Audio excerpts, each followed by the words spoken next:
Hello hi welcome to your home education. आप सभी का हमारे यूट्यूब चैनल में स्वागत है।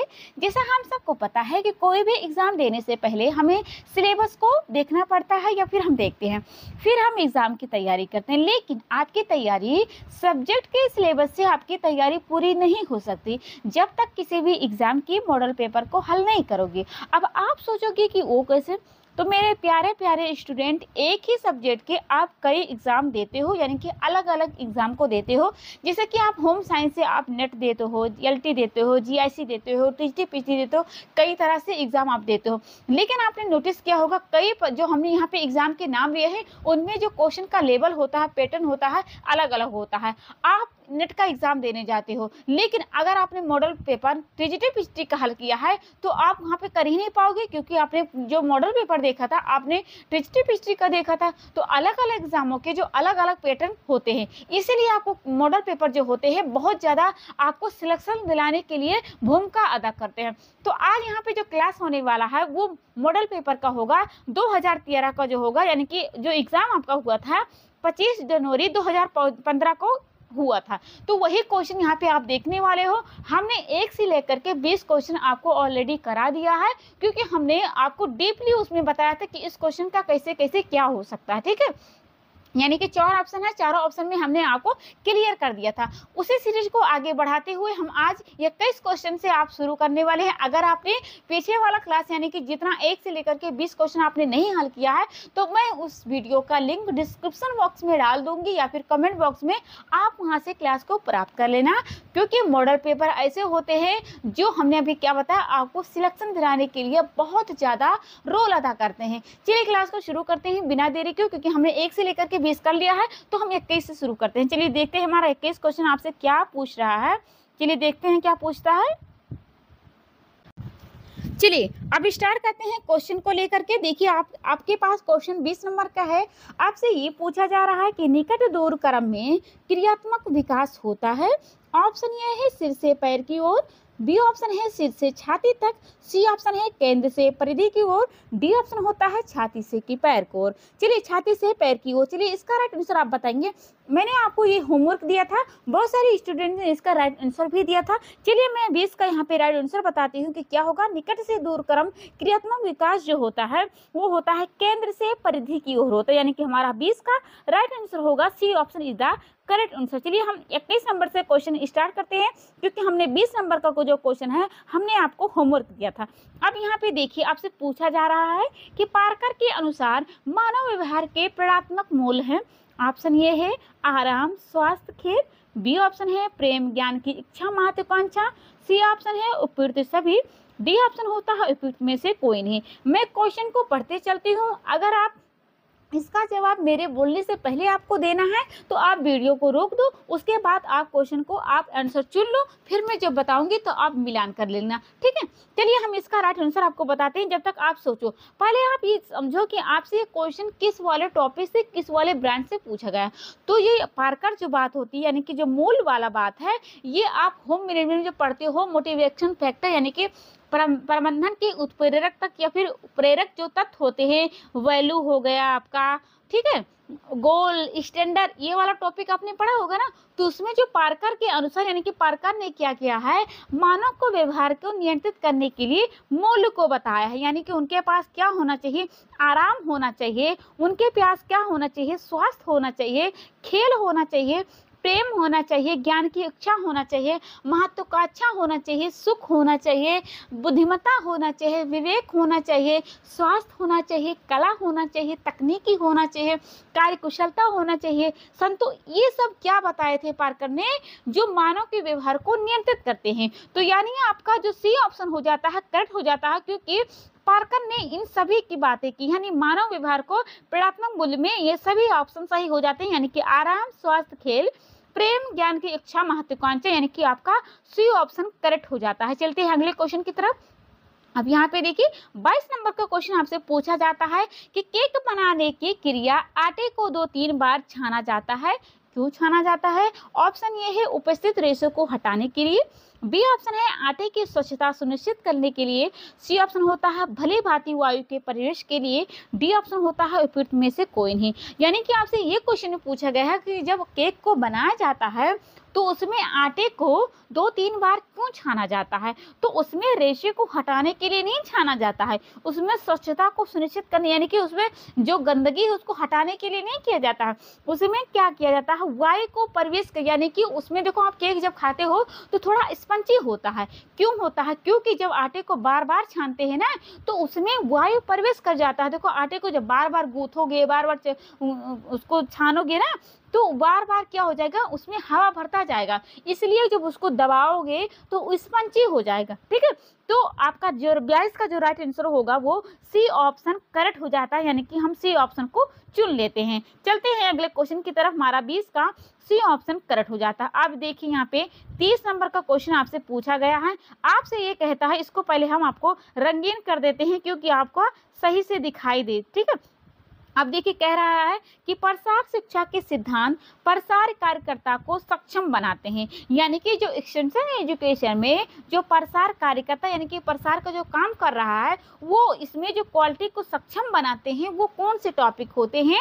आपके पास ऑप्शन ये है लोगों की आवश्यकताओं को समझने में, बी ऑप्शन होता है उपयुक्त गतिविधियों को नियोजित करने में, सी ऑप्शन होता है योजना को प्रभावी ढंग से क्रियान्वित करने में, डी ऑप्शन होता है उपयुक्त सभी। यानी कि आपको बताना है कि जो प्रसार कार्यकर्ता होता है इन सभी क्वालिटियों से कौन सी क्वालिटी को लेकर के काम करता है। चलिए फटाफट से आप इसका राइट आंसर बताइए। 30 का हमने आपको पूछा है। तो जो प्रसार कार्यकर्ता होता है उसके पास क्या होना चाहिए? लोगों की आवश्यकताओं को समझने की उसकी इच्छा होनी चाहिए, सक्षम होना चाहिए, नहीं कि लोगों की बातें न सुने, लोगों की आवश्यकताओं को पूर्ति ही ना करे। तो उनकी बातों को समझे, उसके बाद उपयुक्त गतिविधियों को नियोजित किए, ये नहीं कि जो उसके पास आपकी अभी प्रेजेंट में है उन चीज़ों को सक्षम करे, यानी कि उन चीज़ों को क्रियान्वित करे।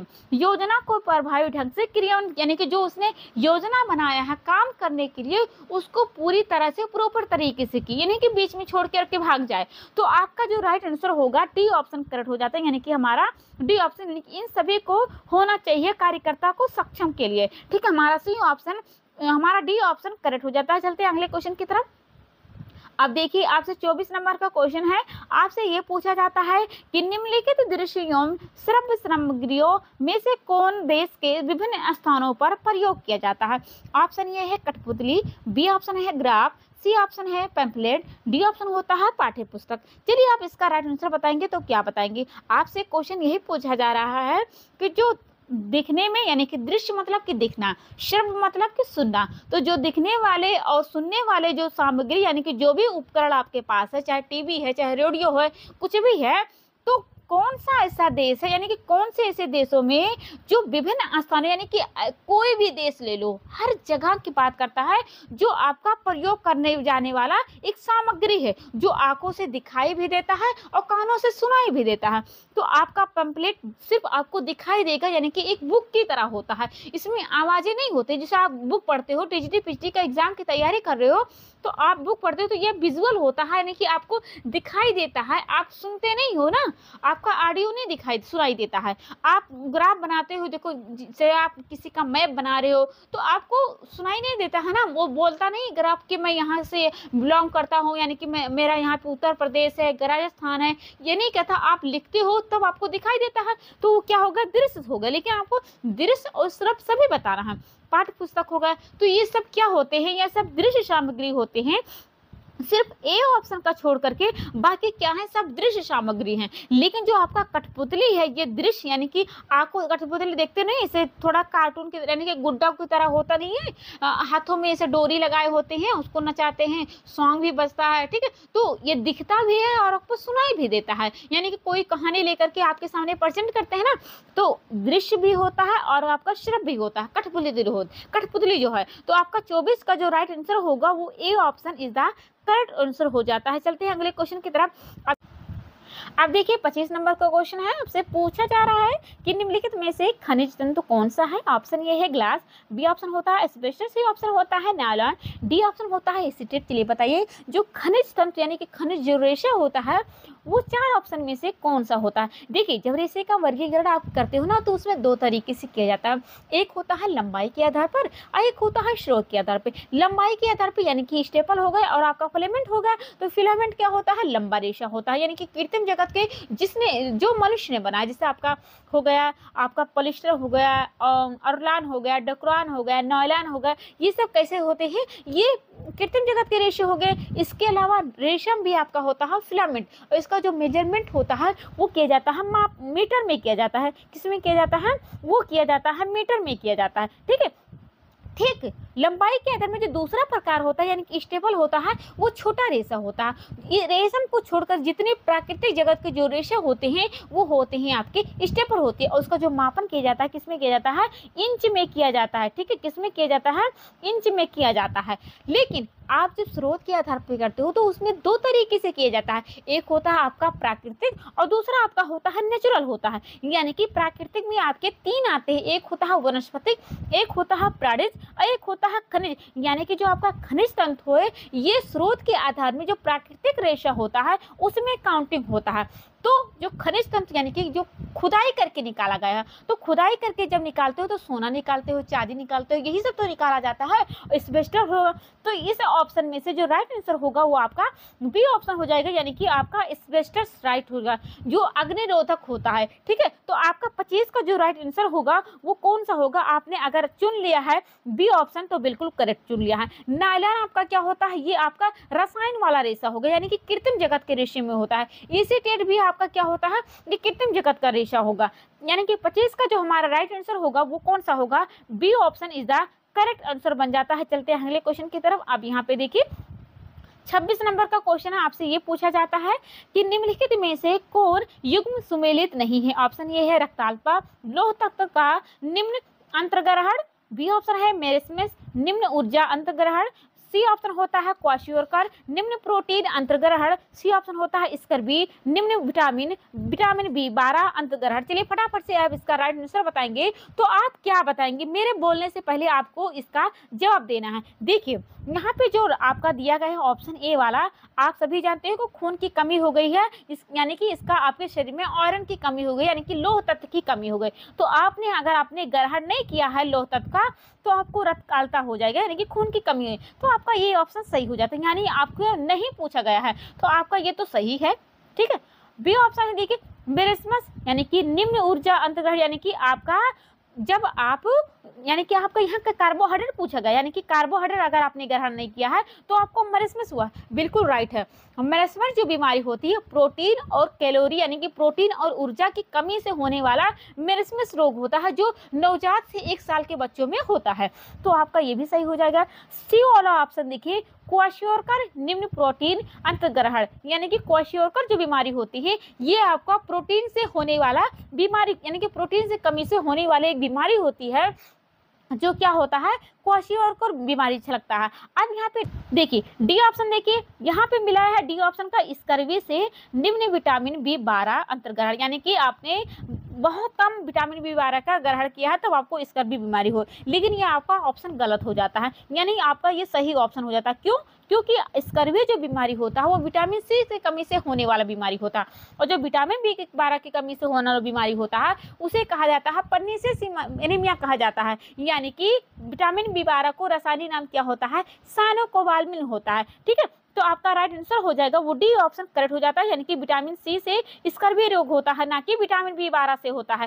चलिए देखिए 27 नंबर का क्वेश्चन है, अब आपके सामने है, बहुत अच्छा क्वेश्चन है। आपसे ये पूछा जाता है कि सार्वभौमिक परिवर्तनों के उदाहरण के लिए निम्नलिखित सभी सम्मिलित हैं केवल। ऑप्शन ये है प्रथम शब्द उच्चारण, बी ऑप्शन है चलना, सी ऑप्शन है पढ़ना, डी ऑप्शन है मुस्कुराना। चलिए फटाफट से आप इसका राइट आंसर अगर चुनेंगे तो आप क्या चुनेंगे। आपसे पूछा गया है कि सार्वभौमिक परिवर्तनों के उदाहरण में निम्नलिखित सभी सम्मिलित हैं। ठीक है, यानी कि सभी परिवर्तनों के जिनमें सम्मिलित होते हैं, केवल एक ऐसा होता है जो आपका नहीं होता है, यानी कि आपका प्रथम जो शब्द उच्चारण होता है ये भी होता है, चलना होगा, मुस्कुराना होगा, ये सब क्या होते हैं, सभी परिवर्तनों में से शामिल होते हैं। लेकिन जो आपका पढ़ना हो गया ये आपके परिवर्तन में शामिल नहीं होते हैं, यानी कि 27 का सी ऑप्शन हम इसका करेक्ट चुनते हैं, हमारा सी ऑप्शन करेक्ट हो जाता है, क्योंकि ये सार्वभौमिक परिवर्तनों के उदाहरण में शामिल नहीं होते हैं। चलते हैं 27 का, हमारा सी ऑप्शन करेक्ट हो जाता है। आप देखिए 28 नंबर का क्वेश्चन है, आपसे पूछा जा रहा है, कह रहा है कि निम्नलिखित कारकों में से कौन व्यक्ति की आधारीय चयापचयिक दर बीएमआर को प्रभावित नहीं करता, यानी कि आपका जो बेसल मेटाबॉलिक रेट होता है वो प्रभावित नहीं करता है। ऑप्शन ये है आयु, बी ऑप्शन होता है शारीरिक क्रिया, सी ऑप्शन होता है थायराइड ग्रंथि की क्रियाशीलता, डी ऑप्शन होता है ऊंचाई लंबाई। 28 का यहाँ पे राइट आंसर आपको बताना है। फटाफट से आप इसका राइट आंसर बताइए कि क्या होगा। तो आपसे ये पूछा गया है जो बीएमआर होता है वो प्रभावित नहीं करता है, किससे नहीं करता है, वो ऊंचाई और लंबाई से नहीं करता है, यानी कि हमारा 28 का जो राइट आंसर होगा वो डी ऑप्शन करेक्ट हो जाता है। चलते हैं अगले क्वेश्चन की तरफ।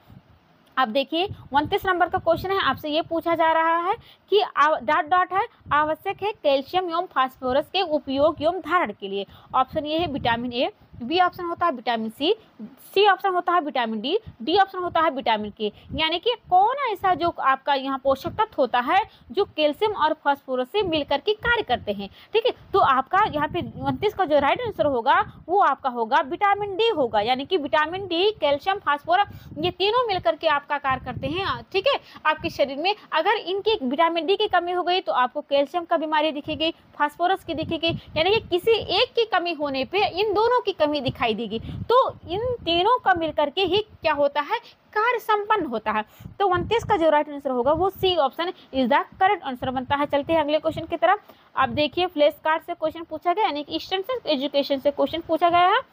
आपसे ये पूछा जाता है कि फ्लैश कार्ड्स उपयुक्त है। ऑप्शन ये है सामाजिक विज्ञापन के लिए, बी ऑप्शन है घटना के प्रचार के लिए, सी ऑप्शन होता है प्रक्रिया या चरणों को समझाने के लिए, डी ऑप्शन होता है कार्यक्रम की जानकारी देने के लिए। आपको 30 का राइट आंसर बताना है। तो आपसे ये पूछा गया जो फ्लैश कार्ड होते हैं वो किस काम में लाया जाता है। क्या वो सामाजिक विज्ञापन के लिए, यानी कि समाज को विज्ञापन दिखाने के लिए किया जाता है, घटना का प्रचार के लिए? नहीं, इन सब के लिए नहीं किया जाता है, बल्कि क्या करने के लिए किया जाता है, हम इसको पहले मिटा देते हैं। हम क्यों करते हैं, क्योंकि हम प्रक्रिया का चरणों को समझाने के लिए करते हैं। ठीक है, यानी कि जो भी आपके सामने आपके पास दिक्कत है, यानी कि कुछ भी आपको समझाना है तो उसके लिए फ्लैश कार्ड का इस्तेमाल करके आप चरणों को समझाने के लिए उसका इस्तेमाल करते हैं। तो 30 का आपका राइट आंसर होगा वो कौन सा होगा, सी ऑप्शन करेक्ट होता है। चलते हैं अगले क्वेश्चन की तरफ। हमारा यहाँ पे 31 नंबर का क्वेश्चन है, आपसे पूछा जाता है एक अच्छा प्रबंधक है जो, ऑप्शन ये है निरंतर निरीक्षण करता है, बी ऑप्शन है उत्तरदायित्व को दूसरों को सौंपता है, सी ऑप्शन है कर्मचारियों को कार्यों में हस्तक्षेप करता है, डी ऑप्शन होता है भर्त्सना करता है। आपको बताना है एक अच्छा प्रबंधक होता है वो कौन होता है। ठीक है, यानी कि कुछ भी आपका मैनेजमेंट कर रहा है, अगर इन 4 ऑप्शन में से कौन सी ऐसी क्वालिटी होना चाहिए जो अच्छा प्रबंधक कहलाने के योग होता है। चलिए फटाफट से आप इसका राइट आंसर बताइए। देखो निरंतर निरीक्षण करता है, यानी कि जो भी प्रबंधक है वो काम को बारीकी से देखता है, लगातार देखता है, यानी कि ये नहीं कि 1 घंटा देख लिया तो 4 घंटा सो रहा है, यानी कि ऐसा नहीं कर रहा हो। वो अगर देख रहा है तो निरंतर देख रहा है, लगातार देखती रहा कि काम कैसा हो रहा है। तो आपका ये ऑप्शन तो सही हो जाता है। अब यहाँ पे बी ऑप्शन देखिए उत्तरदायित्व को दूसरों को सौंपते, यानी कि काम तो उसे दे दिया गया है लेकिन वो दूसरों को सौंप रहा है, ये तो आपका गलत हो जाता है। यहाँ पे सी ऑप्शन में देखिए कर्मचारियों को कार्यों को हस्तक्षेप, यानी कि जो काम जिसको काम सौंपा है प्रबंधक ने वो जो काम किया है उसको गलत बता रहा है, यानी कि हस्तक्षेप बार बार कर रहा है कि नहीं आप ऐसा नहीं कर रहे हो, आप ऐसा कर रहे हो। ठीक है, जब हस्तक्षेप कर रहा है तो आपका वैसे भी गलत हो जाएगा। अब यहाँ पे देखिए भर्त्सना करता है, ये भी आपका सही गलत हो जाता है, यानी कि आपका 31 का जो राइट आंसर होगा वो A option is the correct answer हो जाता है, यानी कि हम ए ऑप्शन को लॉक करते हैं। अब यहाँ पे देखिए 32 नंबर का क्वेश्चन है, आपसे ये पूछा जाता है। देखिए अब क्वेश्चन को हम पढ़ते हैं। आपसे क्वेश्चन ये कह रहा है कि वसा के पाचन के लिए आवश्यक एंजाइम होता है, यानी कि जितने सारे पोषक तत्व होते हैं उनके लिए अलग अलग एंजाइम होते हैं आपके शरीर में, जो क्या करते हैं अलग अलग क्षेत्र में जाकर के उस पोषक तत्व को पचाते हैं। ठीक है, जैसे आप कार्बोहाइड्रेट खाते हो तो अलग एंजाइम होता है, वसा खाते हो अलग एंजाइम होता है, प्रोटीन खाते हो अलग एंजाइम होता है, सबका एक अलग अलग एंजाइम होता है। आपको बता रहा हूँ वसा का जो पाचन होता है उसका एंजाइम कौन सा है, क्या वो रेनिन है, क्या वो एमाइलेज है, क्या वो लाइपेज है या फिर पेप्सिन है। चलिए फटाफट से आपको बताना है। इसके अलावा इन चारों ऑप्शन को भी बताना है कि इसमें कौन से पोषक तत्व को पचाने वाला एंजाइम होता है।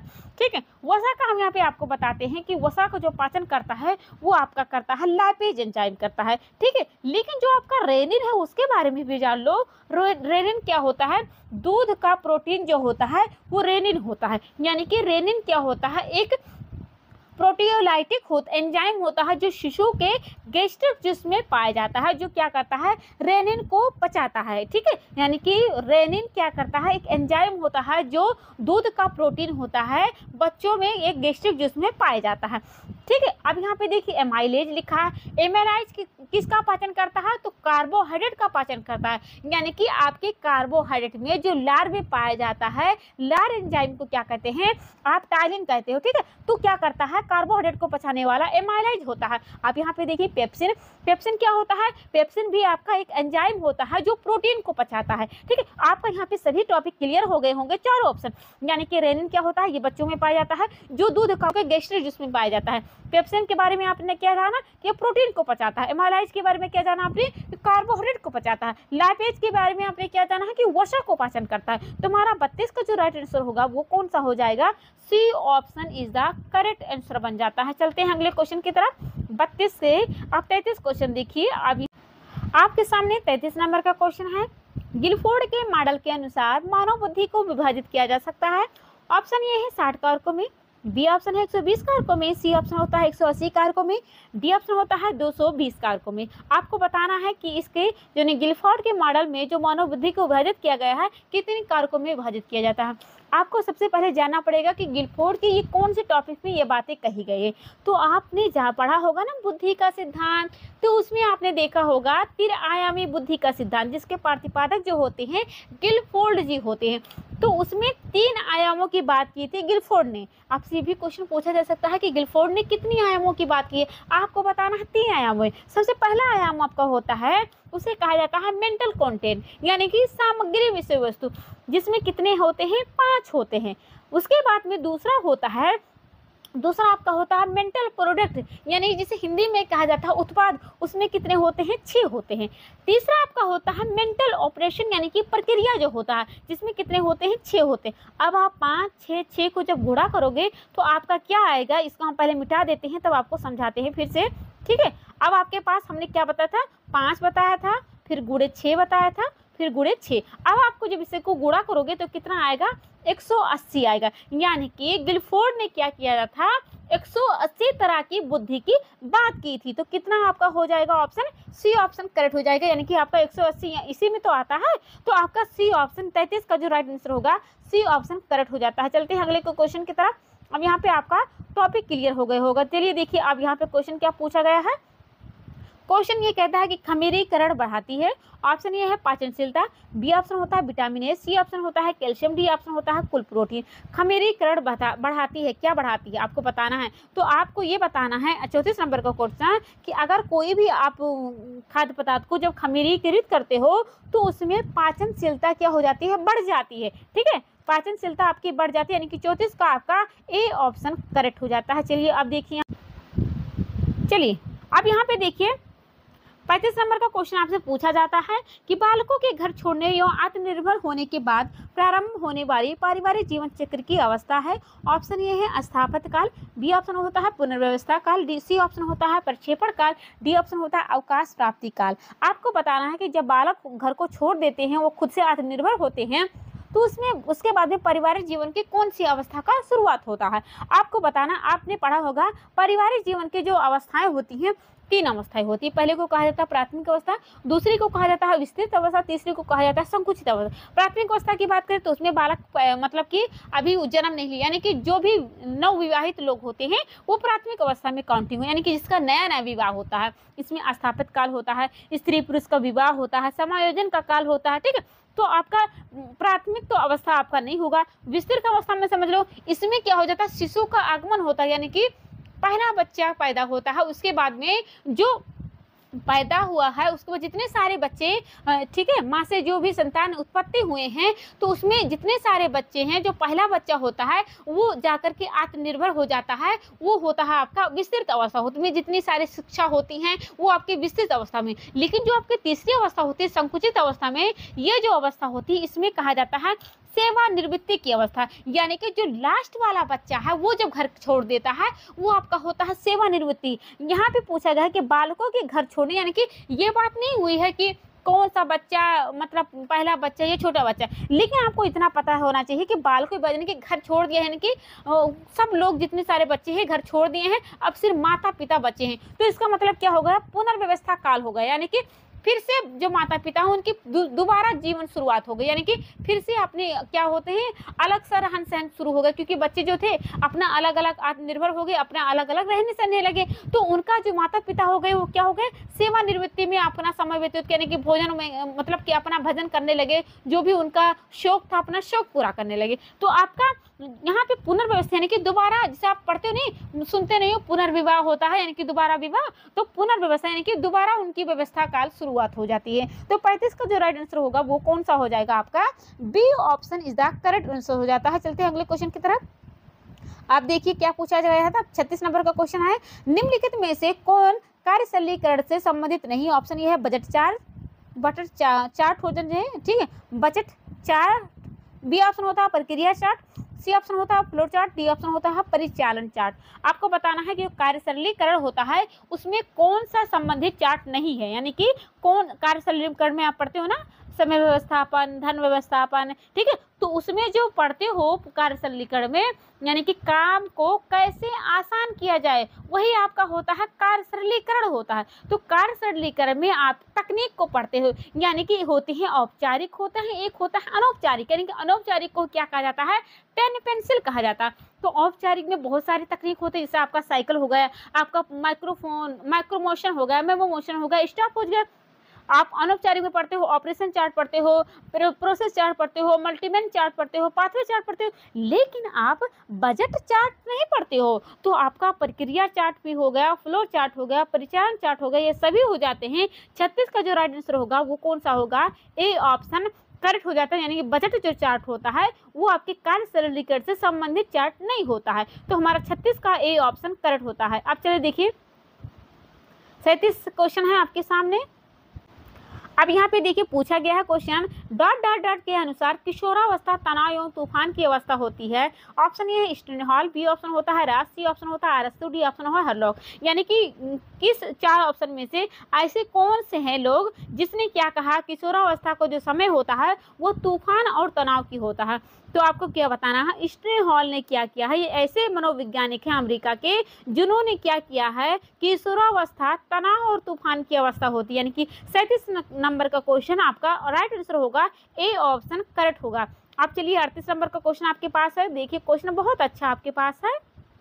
देखिए 38 नंबर का क्वेश्चन आपसे पूछा जाता है कि पियाजे के संज्ञानात्मक विकास की प्रथम अवस्था, यानी कि सबसे पहले जो अवस्था होती है उसको बताना। आपसे ऑप्शन आपके पास है पूर्व संक्रियात्मक अवस्था, बी ऑप्शन होता है मूर्त संक्रियात्मक अवस्था, सी ऑप्शन होता है संवेदी पेशी अवस्था, डी ऑप्शन होता है औपचारिक संक्रियात्मक अवस्था। यानी कि पियाजे की जो संज्ञानात्मक अवस्था होती है, विकास की जो अवस्था है, ये सभी आपके होते हैं, यानी कि 4 प्रकार की उन्होंने बात की है।